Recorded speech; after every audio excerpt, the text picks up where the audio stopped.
और यहाँ बापूजी समझा रहे हैं कि अगर हमें कफ, पित्त अथवा वायु जनित रोग हैं, तो उन रोगों का इलाज करने के लिए हम अपने वैद्य कैसे बन सकते हैं। आइए लेते हैं कुछ अनमोल टिप्स स्वस्थ रहने के लिए और खुद को स्वस्थ रखकर अपना भगवत अंतःकरण तैयार कर हम अपनी आगे की यात्रा तय कर लें। हरिद्वार के साधक, उन्हें एलर्जी हो गई है, 5 साल से दवाइयाँ लेता हूँ, खाता हूँ, लेकिन कोई फायदा नहीं। बड़े बड़े डॉक्टरों को, हरिद्वार से लेके दिल्ली तक के डॉक्टरों को दिखा दिया, कोई फायदा नहीं हुआ। लेकिन उसने मेरे को कभी पूछा नहीं। जब वो खुजला रहा था मैं क्या तब बोला कि बापूजी ऐसा है। अरे मैं क्या इसमें बड़ी बात है। त्रिफला फाक लो और दूध पे रहो तो पित्त शमन हो जाएगा, तो अपने आप खुजली और सब शांत हो जाएगा।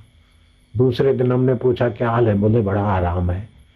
अगर खूब गर्मी होती हो तो बाहें से सांस लो, रोको और दाएं से छोड़ो 5 बार 6 बार। गर्मी का प्रकोप चट।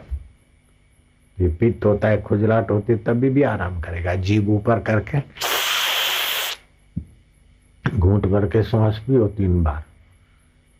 एमसी ज्यादा होती है, खुजलाहट होती है, गर्मी होती है, सब शांति। पित्त संबंधी और वायु संबंधी बीमारियां 80 प्रकार की बीमारियां होती वायु संबंधी, 32 प्रकार की बीमारी होती पित्त संबंधी। उसको भगाने की युक्ति आ गई। क्या करे कि शाम को कोष्ठ शुद्धि 2 गोली ले ले, रात्रि के भोजन में दूध का उपयोग करे, फिर सोने के पहले शौचालय जाए, दबाव न डाले, भोजन के 2 घंटे के बाद शौचालय जाए सोने के पहले, और एक दिन में नहीं तो दूसरे दिन में शौच आएगा, शौच करके सो जाए। हा वायु चट।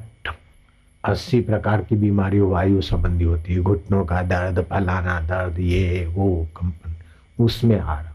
32 प्रकार का पित्त संबंधी बीमारियां। और दूसरा कितना आराम होता होगा वो रिसर्च और लेबोरेटरी में तो हम नहीं गए, लेकिन और भी कई फायदे होते।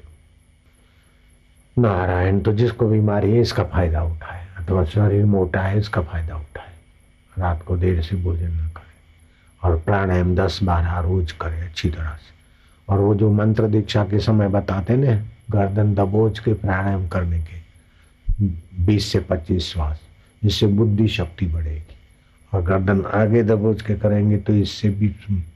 और फिर वो गुरु मंत्र से तो सारा 72,000 नाड़ियों में आध्यात्मिक ओर आ जाएगी।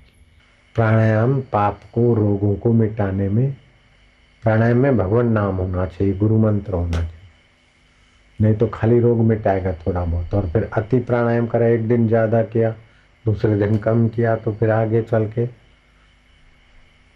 देखा देखी साधे योग छीजे काया बाढ़े रोग। फिर वो प्राणायाम की अति से और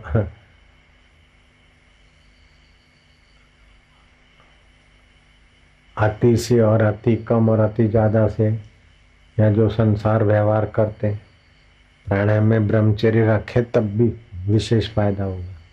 गृहस्थी आदमी तो कभी प्राणायाम करे, कभी फिर रात्रि को संसार व्यवहार करे, फिर दूसरे दिन उतने प्राणायाम करे, तो उसके लिए संभव नहीं है। और करेगा तो खुश्की भी चढ़ जाए, आज नहीं तो फिर बुढ़ापे में कुछ रिएक्शन हो जाए। इसलिए उसको तो थोड़े से प्राणायाम करके आरोग्य कर लेना चाहिए।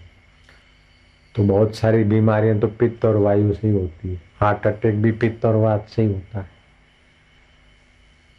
जोड़ों का दर्द, ये वो 80 प्रकार की बीमारियां तो वायु से और 32 पित्त से, और दोनों मिलके तो फिर कई गुनी हो जाती। सारी बीमारियों की जड़ मिट जाए, ये खाली युक्ति से। ये सब लोगों के काम की चीज है। अगर बहरा हो गया तो प्याज का रस डाल दे तो कान खुल जाएगा। सरसों का तेल डाला करे 40 साल के बाद कान में। सर्दियों में नाक में भी सरसों का तेल डाले तो आंख, नाक, कान ठीक रहेंगे। लेकिन आखिर शरीर जलने वाला, ये समझे, ये मरने वाला है, हम अमर है। हम परमात्मा के परमात्मा, हमारा शरीर संसार का और संसार शरीर का। इनकी अपनी दोस्ती है, मेरी अपनी प्रीति। ओम ओम नारायण नारायण।